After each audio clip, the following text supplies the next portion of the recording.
नमस्कार, स्वागत है education system Bihar YouTube channel पे। आज के वीडियो में हम लोग बात करने वाले हैं उर्दू सब्जेक्ट पेपर 1।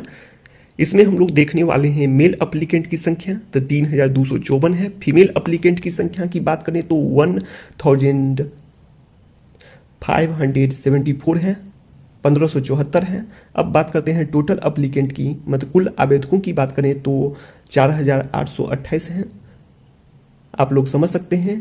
इसमें से शामिल होने वाले अभ्यर्थियों की संख्या की बात करें तो 3631 है। टोटल वैकेंसी, टोटल पोस्ट की बात करें तो 1000 पोस्ट है, 1000 पोस्ट है, वैकेंसी है। अब बात कर लेते हैं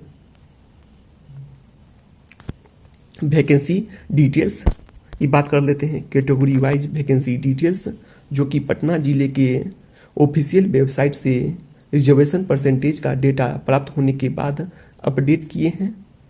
आप लोगों को पता होगा कि पटना जिले के ऑफिशियल जो डेटा प्राप्त हुआ है, जो आगे वीडियो में दिखाने वाले हैं, जिसमें बताया गया है कि 12% बीसी कैटेगरी का रिजर्वेशन है, ईबीसी का 18% है, ईडब्ल्यूएस का 10% है, एससी का 16% है, एसटी का 1% है और बीसी वोमेन फीमेल की बात करें तो 3% है। अब ये रिजर्वेशन देख लिए हैं, तो रेस्ट जो बचता है सो जनरल का है। तो 12, 18, 10, 16, 1 और 3 को आप लोग ऐड करेंगे तो 40% होगा, जो कि जनरल का है। अब आप लोग चाहें तो 120, 180 आगे दिखाते हैं। 1000 जो टोटल वैकेंसी है, अब इसको हम लोग 12% करते हैं बीसी कैटेगरी का टोटल वैकेंसी प्राप्त करने के लिए।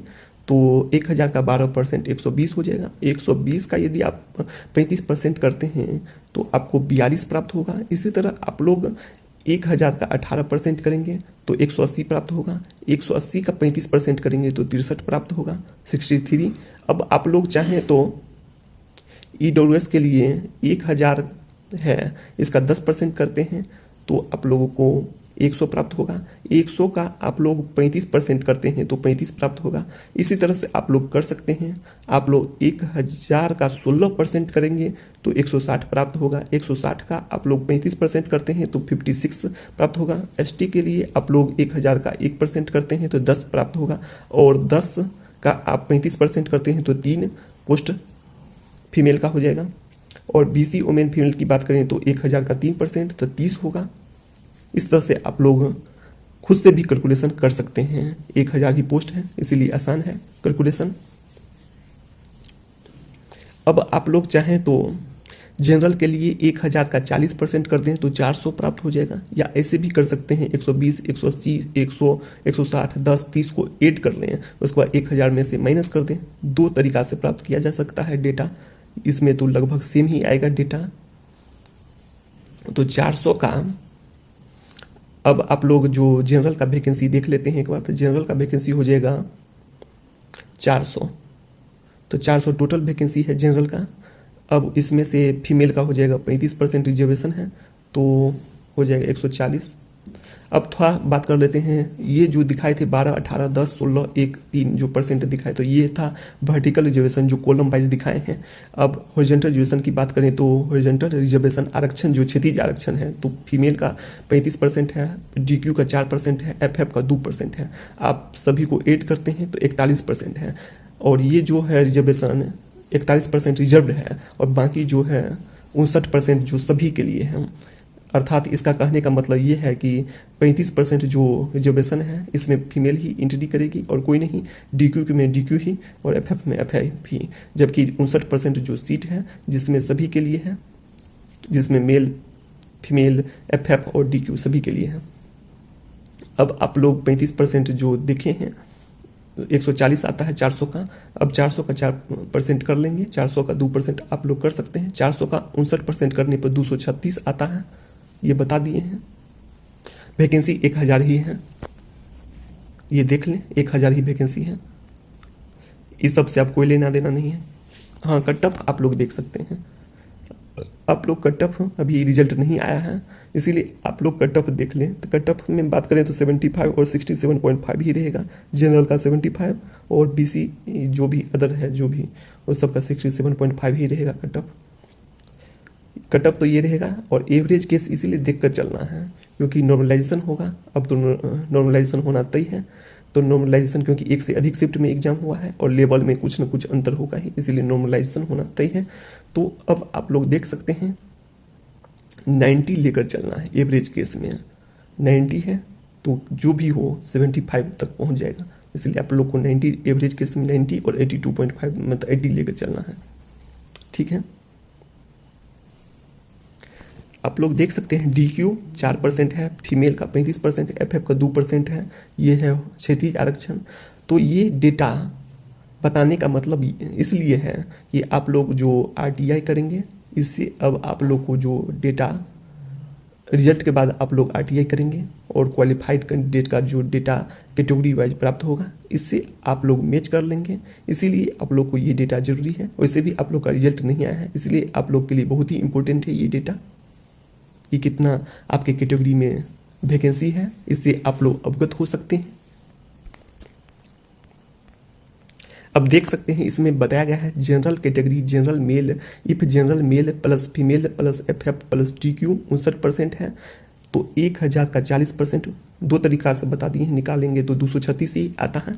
वैसे भी आप लोग देख सकते हैं 236 ही आया था जनरल में, देख सकते हैं 59% किए हैं तो ठीक है।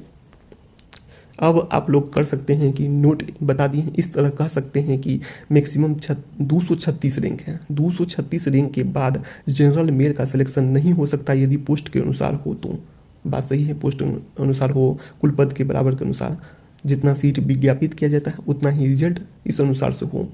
तो कंडीशन बता देते हैं, एक है कि बिना डॉक्यूमेंट वेरिफिकेशन के चॉइस के ये सभी हैं, ये सभी हो तो आपको बता दें तो 236 से ज़्यादा रैंक तक जाएगा, ये कंडीशन बता दिए हैं। दूसरा कंडीशन ये है कि फीमेल 35% की वैकेंसी पर मेल का चयन, अर्थात फीमेल का जो पद है हर एक कैटेगरी में, यदि आपको बता दें कि जो मिनिमम क्वालिफाइंग मार्क्स है फीमेल का उतना नहीं ले आने पर वैकेंट रह जाएगा फीमेल का पद, तो ऐसे में इस पर मेल का चयन हो सकता है। तो ऐसे में आपको जनरल मेल का रैंक अधिक भी जा सकता है, यही बताना था। आप लोग समझ गए होंगे, इस तरह से अपडेट किए हैं।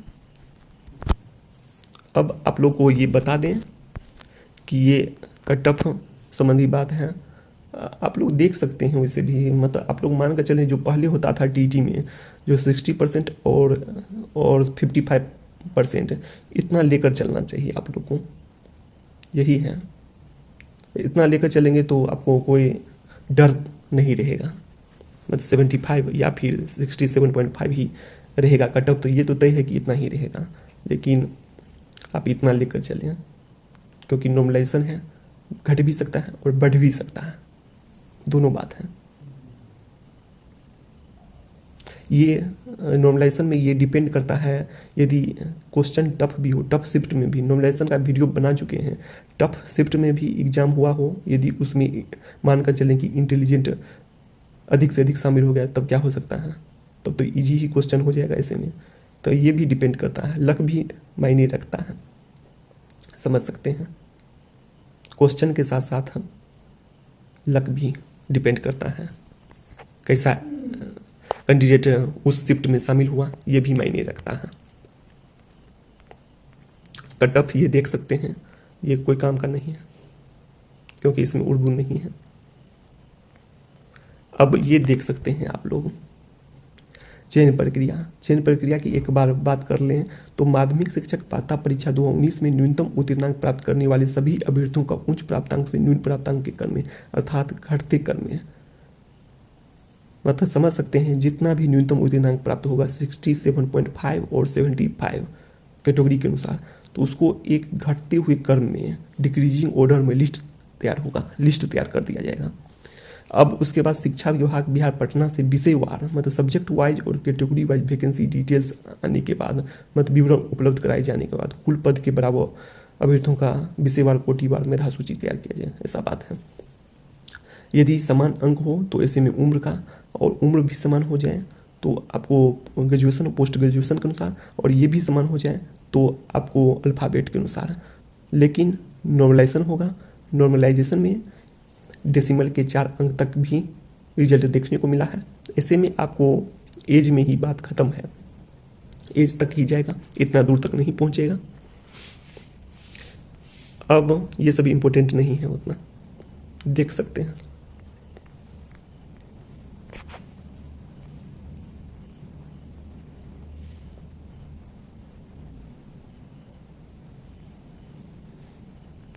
अब ये रहा रोस्टर।